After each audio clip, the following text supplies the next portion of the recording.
فبأي آلاء ربكما تكذبان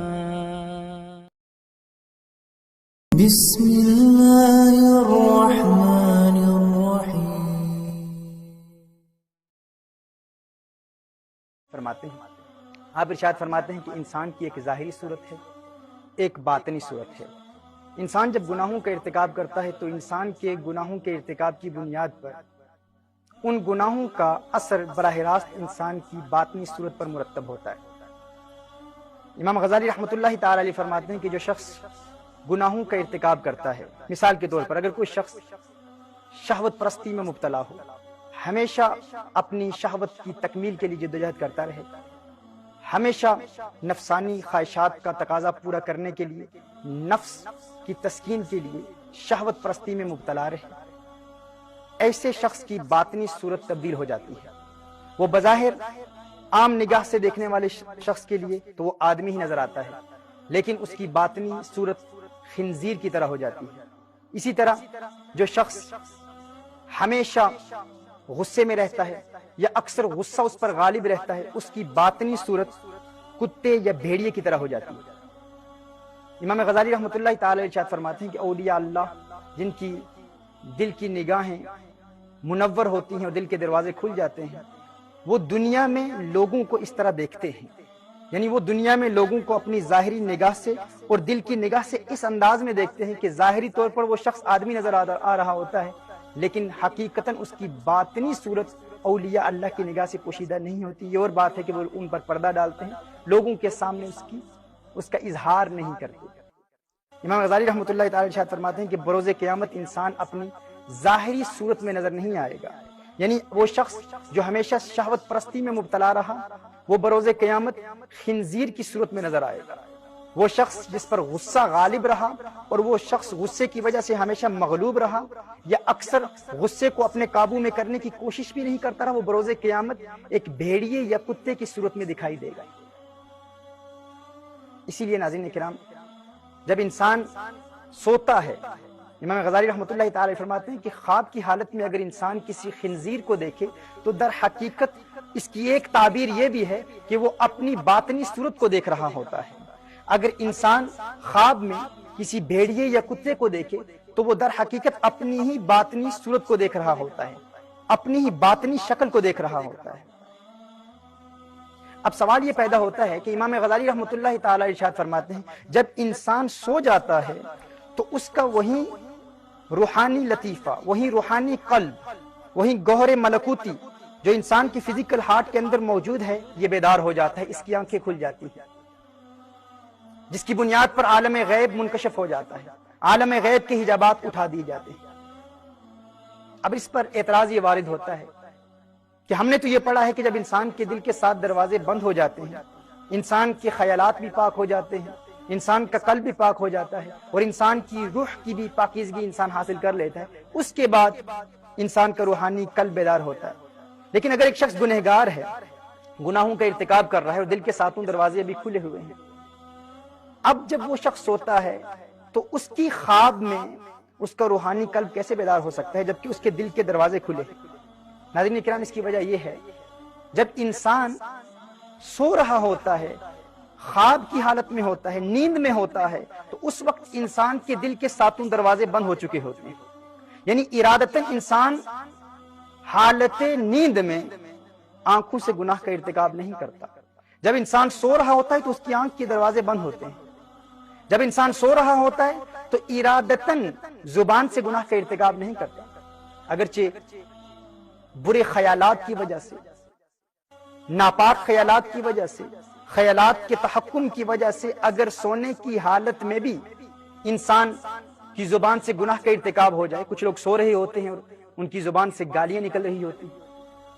سو رہے ہوتے ہیں، غیبت کر رہے ہوتے ہیں حالت نیند میں، کیونکہ یہ ان کے عقل کی ناپاکی پر دلالت کرتی ہے کہ ان کا ذہن ناپاک ہے، لیکن وہ ارادتاً اس گناہ کا ارتکاب نہیں کر رہے ہوتے جس کی بنیاد پر ان کا کوئی مواخذہ نہیں، آخرت میں گرفت نہیں ہے، یعنی زبان کا دروازہ بند ہی ہوتا ہے. کچھ لوگ حالت نیند میں کسی کو مار رہے ہوتے ہیں، یعنی فزیکلی اپنے ہاتھ سے کسی کو مارتے ہیں، تو تو اس کا یہ مطلب نہیں کہ اب انہوں نے ہاتھ کا دروازہ کھول دیا، ہاتھ کا دروازہ ابھی بھی بند ہے چونکہ ارادتاً نہیں کر رہے ہوتے۔ اسی طرح اگر شہوت غالب آ جائے نیند کی حالت میں تو ان کی شرمگاہ کا دروازہ ابھی بند ہے کیونکہ وہ ارادتاً اس گناہ کا ارتکاب نہیں کر رہے ہوتے۔ تو کہنے کا مطلب یہ ہے ناظرین کرام کہ یہ دل کے 7 دروازے حالت نیند میں بند ہوتے ہیں۔ جب دل کے 7 دروازے بند ہو جاتے ہیں حالت نیند میں، اگر انسان 3-4 گھنٹے کے لیے بھی سوتا ہے، جب دل کے یہ 7 دروازے بند ہو جاتے ہیں تو انسان کا روحانی قلب بیدار ہو جاتا ہے اور انسان کے لیے عالم غیب کے دروازے کھول دیے جاتے ہیں۔ اسی کے متعلق امام غزالی رحمۃ اللہ تعالی ارشاد فرماتے ہیں کہ انسان بظاہر تو اپنے بستر پر موجود ہے لیکن در حقیقت ایک بہت دور دنیا میں چلا جاتا ہے اور عالم غیب کے نظارے کر رہا ہوتا ہے۔ وہ فرماتے ہیں کہ ایک زبردست راز ہے جس کا سمجھنا انسان کے لیے ممکن نہیں ہے جب تک انسان اپنے دل کے گناہوں کے دروازے بند نہ کر لے۔ اب یہاں پر ایک اور اعتراض وارد ہوتا ہے کہ اگر یہ بات ہے تو عالم الغیب میں تو ہمیشہ انسان حق دیکھتا ہے، سچ دیکھتا ہے، لیکن کیا وجہ ہے کہ جب انسان سو رہا ہوتا ہے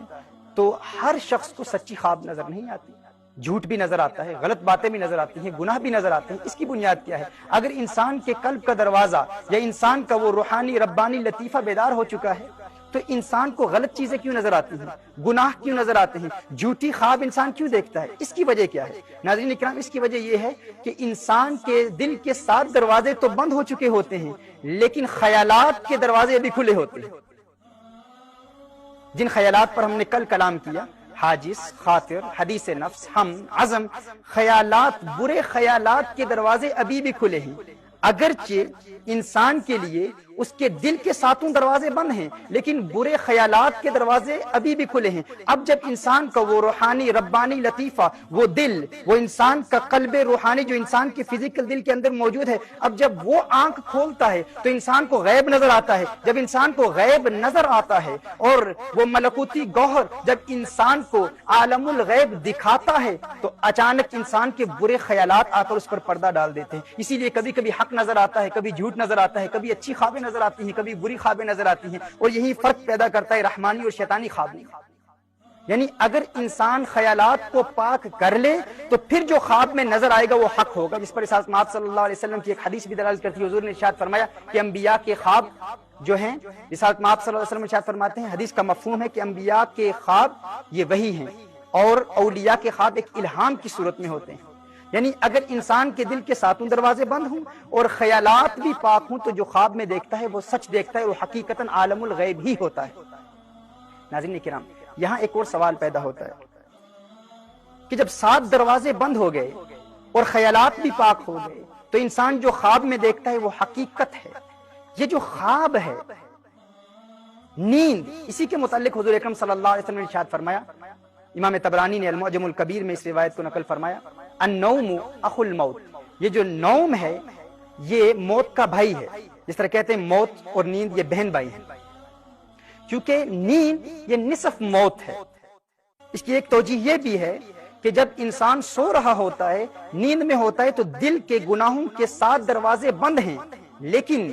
برے خیالات کے دروازے کھلے ہیں۔ لیکن جب انسان مر جاتا ہے، جب موت واقع ہوتی ہے تو دل کے 7 دروازے گناہوں کے بھی بند ہو جاتے ہیں اور برے خیالات کے دروازے بھی بند ہو جاتے ہیں۔ یعنی جب انسان مرتا ہے تو انسان کا روحانی قلب اس طرح بیدار ہوتا ہے کہ اس وقت جو کچھ نظر آتا ہے وہ حقیقتاً عالم الغیب ہی ہوتا ہے، حق ہوتا ہے، سچ ہوتا ہے۔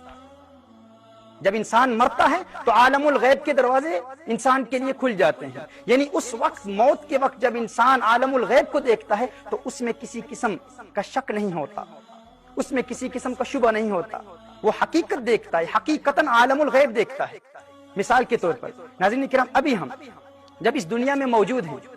اگر ہمارے دل کے 7 دروازے بند نہیں ہیں، خیالات کے دروازے بند نہیں ہیں، برے خیالات کے دروازے بند نہیں ہیں، ہم آسمان کی طرف دیکھتے ہیں، چھت کی طرف دیکھتے ہیں، ہماری نگاہ اس چھت کو کراس نہیں کرتی، لیکن جب انسان اپنی قبر میں جاتا ہے، اگر گنہگار بھی ہے تو اس کے دل کے 7 دروازے گناہوں کے بند ہو جاتے ہیں، برے خیالات کے دروازے بند ہو جاتے ہیں۔ اب وہ قبر کی چھت کو دیکھتا ہے تو اس کی نگاہ قبر کی چھت کو چیرتی ہوئی 7 آسمانوں سے گزرتی ہوئی جنت کے نظارے کر رہی ہوتی ہے۔ جنت کی کھڑکی بھی کھل جاتی ہے، جہنم کی کھڑکی بھی کھل جاتی ہے۔ کیوں؟ وہ اس لیے کہ جب انسان دل کے 7 دروازوں کو بھی بند کر لیتا ہے، اب وہ اپنے کنٹرول اور اپنے ایفرٹ سے بند نہیں کرتا، اب موت کی وجہ سے بند ہو جاتے ہیں۔ اسی لیے امام غزالی فرماتے ہیں موتو قبل ان تموتو، پر وضاحت فرماتے ہیں، ارشاد فرماتے ہیں کہ جو شخص موت سے قبل مر جائے، موت سے قبل اپنے دل کے ان ساتوں دروازوں کو بند کر لے، خیالات کے دروازوں کو بند کر لے اور روحانی بیماریوں کے دروازوں کو بند کر لے، جو شخص موت سے قبل مر جاتا ہے، موت سے قبل نفسانی خواہشات کو قتل کرتا ہے، مارتا ہے، تو اس کے دل کا وہی روحانی ربانی لطیفہ بیدار ہو جاتا ہے۔ وہ فرماتے ہیں یہ مت سمجھنا کہ فقط موت کے وقت یا فقط نیند کے وقت دل کے یہ ساتوں دروازے بند ہوتے ہیں، فرماتے ہیں بیداری کی حالت میں اور زندگی میں بھی جو ولی کامل، جو اللہ کا مقرب بندہ مجاہدوں اور ریاضتوں کی بنیاد پر دل کے ساتوں دروازوں کو بند کر لیتا ہے، اللہ عز و جل اس کے قلب کے دروازے کھول دیتا ہے اور عالم ملکوت اس کی نگاہوں کے سامنے ہوتے ہیں۔ ناظرین کرام، اسی کا ذکر خلاق کائنات نے قرآن کریم میں ارشاد فرمایا۔ سورہ سجدہ کی آیت نمبر 12 میں خلاق کائنات ارشاد فرماتا ہے کہ انسان کی جب موت واقع ہوتی ہے تو انسان جب عالم الغیب کو بروز قیامت دیکھتا ہے تو وہ کہتا ہے ابصرنا وسمعنا، ہے اللہ ہم نے دیکھ لیا، ہے اللہ ہم نے سن لیا۔ گویا کہ انسان کہہ رہا ہے خلاق کائنات ہم نے اپنے کان کے دروازے کو دنیا میں بند نہ کیا، ہم نے اپنی آنکھ کے گناہوں کے دروازے کو دنیا میں بند نہ کیا، لیکن اب ہماری آنکھ کا دروازہ بھی کھل گیا، اب ہمارے کان کا دروازہ بھی کھل گیا، مولا اب ہمیں دنیا میں واپس بھیج دے، فارجعنا نعمل صالحا انا موقنون۔ خلاق کائنات ایک مرتبہ پھر دنیا میں ہمیں واپس بھیج دے تاکہ ہم جد و جہد کریں، محنت کریں، مجاہدوں اور ریاضتوں سے گزریں اور اپنے دل کے دروازوں کو کھولیں، آنکھ کے دروازے گناہ کے کو بند کریں اور کان کے گناہ کے دروازے کو بند کرنے میں کامیاب ہو جائیں تاکہ ہمارے دل کا دروازہ کھل جائے۔ اور اسی کا ذکر سورہ قاف کی آیت نمبر 22 میں خلاق کائنات نے کیا۔ خلاق کائنات ارشاد فرماتا ہے کہ اس وقت کہا جائے گا لقد كنت في غفلة من هذا، تم ان تمام عالم غیب کے امور سے غافل تھے، فکشفنا عنك غطاءك فبصرك اليوم حديد۔ ہے انسان تو ان تمام امور سے غافل تھا اور ہم نے اس چادر کو فکشفنا عنك غطاءك، ان حجابات کو تیرے لیے آج اٹھا دیا، فبصرك اليوم حديد، آج تو تیری نگاہ بڑی تیزی سے دیکھ رہی ہے، آج تو تیری نگاہ بہت تیز ہو چکی ہے۔ ناظرین کرام، اسی کا ذکر خلاق کائنات نے بار بار قرآن کریم میں افمن شرح اللہ صدرہ للاسلام علی نور من ربہ، جب انسان کا سینہ اللہ عز و جل اسلام کے لیے کھول دیتا ہے تو اس کے دل میں اللہ کی جانب سے ایک نور پیدا ہو جاتا ہے۔ جب وہ نور پیدا ہوتا ہے ناظرین کرام تو انسان کے دل کے دروازے ایسے کھل جاتے ہیں، ایسے دل کے دروازے کھلتے ہیں کہ انسان پھر اپنی آنکھ سے نہیں دیکھتا، انسان پھر اپنے کان سے نہیں سنتا، انسان پھر اپنی زبان سے نہیں بولتا۔ اور اسی کا ذکر خلاق کائنات نے اسی حدیث قدسی میں بیان فرمایا کہ ہے انسان، لوگوں جو تم ان اولیاء کو دیکھتے ہو مت سمجھنا کہ یہ اولیاء اب اپنی آنکھ سے دیکھتے ہیں، وہ جو ان کی اپنی آنکھ تھی اسے یہ دنیا میں بند کر کے آئے ہیں، اب اپنی آنکھ کے دروازے کو بند کر چکے ہیں، اپنے کان کے دروازے کو میرے لیے بند کر چکے ہیں، اپنی زبان کے دروازے کو میرے لیے بند کر چکے ہیں، اپنے ہاتھ کے دروازے کو میرے لیے بند کر چکے ہیں، اپنے پاؤں کے دروازوں کو میرے لیے بند کر چکے ہیں، اپنے افکار و تخیلات کے دروازوں کو میرے لیے بند کر چکے ہیں۔ اب جب یہ میرا بندہ میرے لیے اپنی آنکھ کے دروازے کو بند کر چکا، اپنے دل کے دروازے گناہوں کے دروازوں کو بند کر چکا، اب کنت سمعہ الذی یسمع بہ،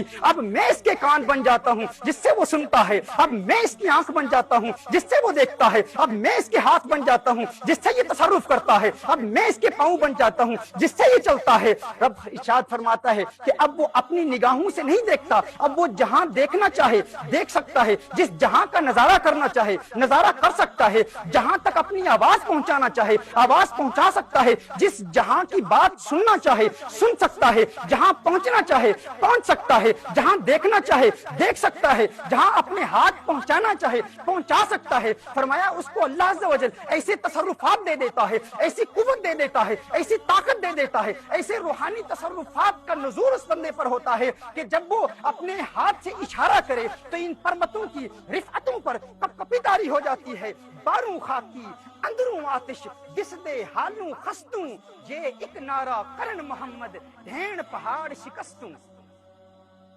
ناظرین کرام، اللہ عز و جل اسے ایسی قوت عطا فرماتا ہے، ہم اسے بظاہر اپنی ظاہری نگاہ سے سمجھتے ہیں کہ یہ عام بندہ ہے، یہ حال مست ہے، یہ فقیر ہے، یہ دیوانہ ہے، یہ بوریا نشین ہے۔ فرمایا اسے بوریا نشین نہ سمجھ لو، اس کے دل میں اللہ عز و جل نے عشق مصطفیٰ اور اللہ کی محبت کی جب یہ چنگاری اور اللہ کی محبت کی آگ جب پیدا ہوتی ہے تو اللہ اسے ایسی قوت دیتا ہے، ایسی طاقت دیتا ہے کہ اس کے تصرفات میں پھر کوئی حد نہیں رہتی۔ اللہ عز و جل اسے ایسا تحکم دیتا ہے اور ایسی کرامات سے نوازتا ہے، اور اس کا ذکر بار بار خلاق کائنات نے قرآن کریم میں بھی ارشاد فرمایا، رسالت مآب صلی اللہ علیہ وسلم کی احادیث میں بھی اس کا ذکر ملتا ہے۔ ناظرین کرام، سوال یہ پیدا ہوتا ہے